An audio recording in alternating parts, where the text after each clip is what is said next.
Hey everyone, and welcome back to the Allison Knows podcast. Today we're diving into some really fascinating insights from David Hogg on the future of the Democratic Party and gun control.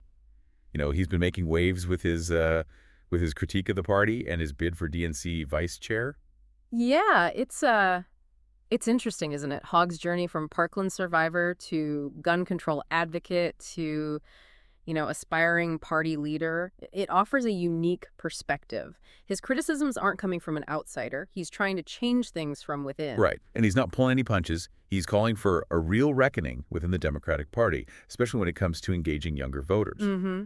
Before we get into the specifics, it's important to understand what the DNC is. For anyone who might be unfamiliar, the DNC stands for the Democratic National Committee. Think of it as the governing body of the Democratic Party. Thanks for clarifying that. So what's behind this real reckoning that Hogg's talking about? Well, he's pointing to a concerning trend. Younger voters, those aged 18 to 29, are increasingly leaning right. This poses a real challenge for the Democrats who have traditionally relied on younger generations to bolster their base. I can see why that would be alarming. The Democrats need those younger voters to stay competitive. Exactly. And Hogg argues that the party's failure to connect with these voters stems from a lack of representation.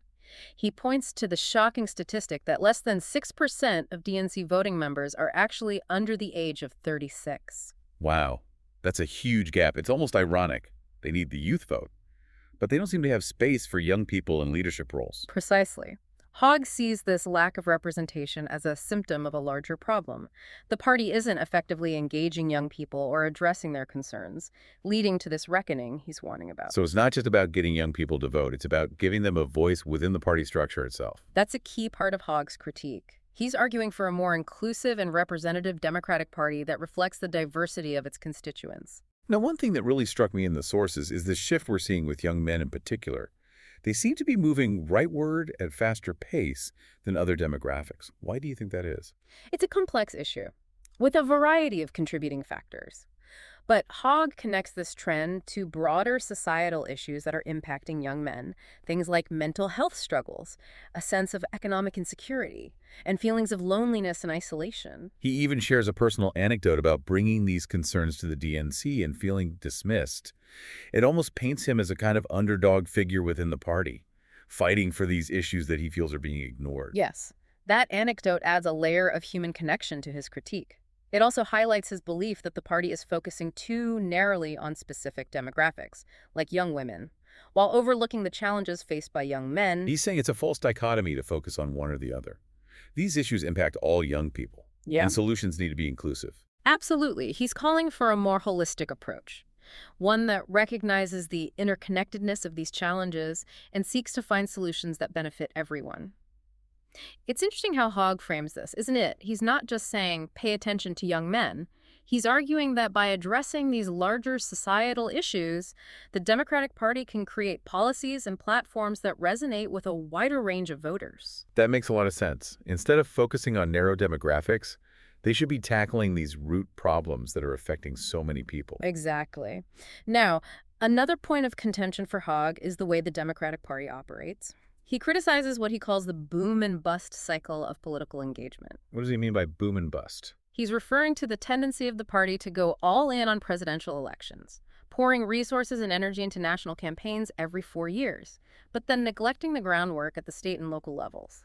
So it's like they're sprinting for 4 years and then collapsing, instead of running a steady marathon. That's a great way to put it. And Hogg argues that this short-sighted approach ultimately weakens the party. How so? Well, think about it.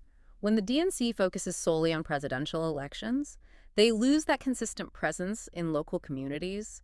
They're not there building relationships, listening to concerns, or working on issues that matter to people on a day-to-day basis. It creates a disconnect between the party elite and the everyday voters they're supposed to represent. Exactly. And that lack of connection can breed distrust and apathy. It's like, why should I care about the Democratic Party if they only show up every 4 years asking for my vote? So what's Hogg's solution to this boom and bust cycle? He wouldn't just criticize without offering an alternative, would he?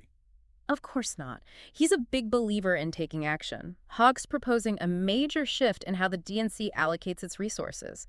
He wants to see more investment in state parties, building up a strong and sustainable infrastructure that can operate year-round, not just during election season. That seems like a smart strategy. Instead of parachuting in every 4 years, the Democratic Party would have a constant presence in communities across the country. Exactly. Imagine if the DNC was actively supporting local candidates, organizing events, and working on issues that directly impact people's lives in those communities. Wouldn't that make you feel more connected to the party? Absolutely. It would show that they actually care about what's happening in my community, not just about winning national elections. And that consistent engagement can go a long way in building trust and mobilizing voters. Now, let's move on to another crucial element of Hogg's platform, reaching younger voters in the digital age. This is where things get really interesting, right? Young people are glued to their phones, constantly online. How does the Democratic Party break through all that noise and actually connect with them? That's the million-dollar question. And Hogg argues that simply throwing money at social media ads isn't the answer. He criticizes the reliance on expensive consultants who may not truly understand how to engage authentically with younger audiences. He even has that quote about consultants getting rich while the party's message fails to resonate. That really struck a chord with me. There's a lot of cynicism about money's influence in politics. I think he's tapping into a very real sentiment. People are tired of feeling like they're being marketed to rather than listened to. So what does Hogg suggest as an alternative? He believes the Democratic Party needs to shift its focus away from traditional media and embrace the platforms where young people actually spend their time. Platforms like TikTok, Instagram, and Twitch. It's not just about being present on those platforms. It's about understanding the culture, the trends, and the way young people communicate online. It's a completely different landscape than what older generations are used to. Exactly. It's about creating content that is engaging, relatable, and authentic. It's about speaking their language, not just blasting out the same old political rhetoric. So it's about meeting them where they are and showing that the Democratic Party understands their concerns and values. Precisely. And Hogg believes that by doing so, the party can build a stronger connection with younger voters and inspire them to get involved in the political process. Before we continue our deep dive into David Hogg's vision for the Democratic Party, I want to remind everyone to hit that like button and subscribe to the channel. If you're enjoying this conversation, head over to our YouTube channel, Allison Knows, for even more insightful discussions. It sounds like Hogg is advocating for a pretty radical shift, in how the Democratic Party operates, from the ground up. But let's not forget how he first came into the national spotlight as a survivor of the Parkland shooting and a passionate advocate for gun control. That's right. Hogg's experience at Parkland shaped his activism and his commitment to political change. It's interesting how his views on gun control have evolved over time, especially given his background. What do you mean? Well, Hogg actually grew up around guns. His father was an FBI agent, so firearms were a part of his life from a young age. But the Parkland shooting obviously had a profound impact on his perspective. I can only imagine. But it's interesting that he didn't completely abandon his familiarity with guns. In fact, he actually joined a college shooting team. I know, right? It seems counterintuitive.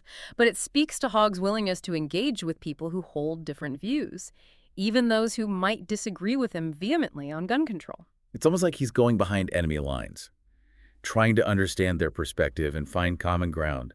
There's that anecdote about a shooting team member recognizing him, talk about an awkward encounter. It shows that he's not afraid to step outside his comfort zone and have those tough conversations. And I think that approach is reflected in his overall message on gun control. He's not advocating for an all-or-nothing approach, which can be so polarizing. So what is he advocating for? He's focused on finding common ground, identifying areas where progress is possible, even if it means taking smaller steps. He often cites the example of Tim Walz, a politician who was a staunch supporter of the NRA but changed his stance on gun control after the Parkland shooting. So even on an issue as divisive as gun control, Hogg believes there's room for dialogue, understanding, and ultimately change. Exactly. He's not interested in demonizing gun owners. Instead, he's focused on finding solutions that can save lives and make communities safer. This brings up a larger question that I think a lot of people are struggling with. How do we overcome this sense of apathy and distrust in politics? I feel like so many people are disillusioned. They just don't see the point in voting or getting involved. It's a valid concern. Hogg himself talks about encountering both younger and older voters who feel completely disenfranchised from the political process. They see the system as broken, and they don't believe their voices matter. I think that resonates with a lot of people. It's easy to feel like you're just one person, and your vote won't make a difference. That's where Hogg's message of empowerment comes in. He believes the antidote to this apathy is electing young people who understand the issues facing their generation. So it's not just about complaining about the old guard, but about actually stepping up and taking charge. Exactly. He's a firm believer in the power of youth activism and leadership. He even works with an organization called Leaders We Deserve, which focuses on electing young, progressive candidates at all levels of government. It's about showing people that their voices can be heard, that change is possible, and that they have the power to shape the future. Absolutely.